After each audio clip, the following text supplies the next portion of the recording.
existe 4 bons outils pour votre analyse du marché. Google Trends, Global Market Finder, Google Consumer Barometer et Facebook Ads Manager. Votre analyse du marché devra impérativement être complétée par une analyse de la concurrence sur les pays ciblés. L'outil payant SEMrush vous sera alors d'une aide précieuse. Google Trends vous apporte une vision de l'évolution de plusieurs requêtes sur le moteur de recherche Google, c'est-à-dire les mots-clés saisis par les internautes et leur comportement sur plusieurs années. Cet outil permet des tris par pays, mais aussi d'identifier les sujets associés, les pics de recherche et le type de contenu privilégié par les consommateurs, images, vidéos, etc. Pour l'utiliser, vous devrez connaître les mots-clés que recherchent les internautes dans leur langue. Intéressons-nous au cas de Nespresso, la célèbre marque de distributeur de café. Les résultats de Google Trends nous montrent que le café n'a pas de saisonnalité. Il est recherché tout au long de l'année. Que le volume de recherche du mot-clé coffee est plus constant que ceux de tea ou chocolate. Et que la fréquence de recherche est en croissance depuis 2004. Google Market Finder est un outil d'aide à l'export. Il utilise Google Translate pour rechercher automatiquement des mots-clés dans d'autres langues. Si Google Trends apporte des informations qualitatives très intéressantes, Market Finder fournit des données quantitatives. Il identifie des marchés intéressants pour votre thématique et vos mots-clés. Il fournit notamment des informations sur le pays, les langues les plus parlées, la moyenne d'âge, la répartition de la population, des données économiques et des informations liées au mode de consommation, des volumes de recherche sur une thématique propre au secteur d'activité et les enchères moyennes, des informations précises comme le profil en ligne des utilisateurs, la répartition des utilisateurs sur Android, iOS, le nombre de personnes recherchant sur Internet, etc. Toutes ces informations, qui sont susceptibles d'évoluer au fil du temps, vous permettront de déterminer si le marché est viable et fiable.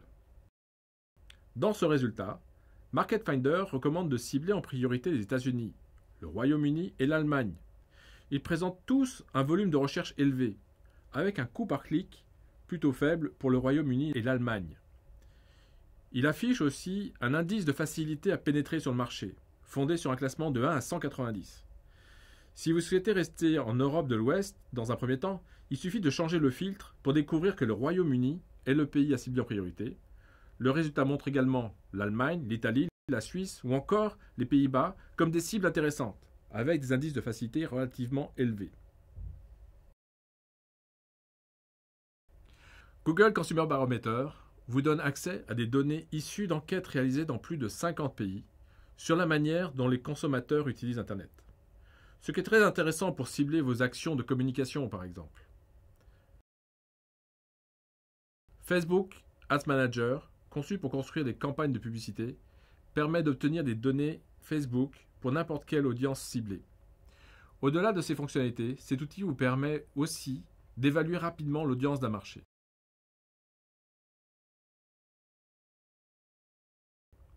Dans cet exemple, nous avons défini une audience. Nous avons ciblé l'Europe avec des données démographiques suivantes. 18 à 65 ans. Langue, anglais. Avec pour intérêt cappuccino, coffee time, latte macchiato et Nespresso. Nous pouvons alors visionner directement l'audience, soit une portée de 11 000 à 47 000 affichages quotidiens, avec les paramètres de ciblage définis et un nombre de clics potentiels de 138 à 822 sur les liens de la publicité.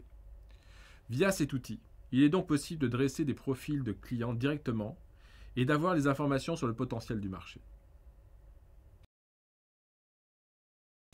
L'outil SEMrush est un logiciel payant qui remonte et organise les données issues de différents moteurs de recherche.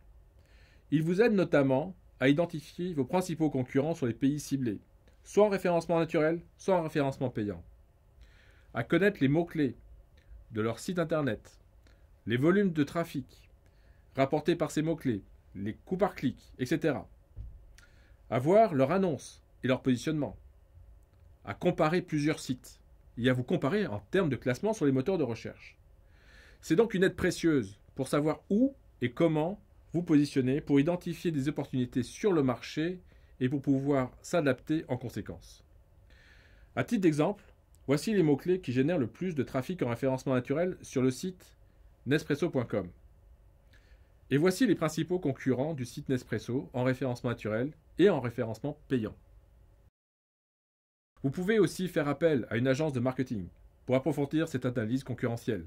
Celle-ci pourra vous apporter d'autres informations intéressantes, comme par exemple la visibilité de vos concurrents sur les principaux réseaux sociaux, Facebook, LinkedIn, Twitter, YouTube, Instagram, etc. Les fonctionnalités intégrées dans leur site internet, module de chat en ligne par exemple, leur couverture internationale, site multilingue, leur notoriété et leur e-réputation, et la fréquence de mise à jour de leur site. Une fois toutes ces données collectées, organisées et analysées, vous pouvez commencer à réfléchir sur les meilleures stratégies marketing digital à mettre en œuvre pour atteindre les objectifs fixés.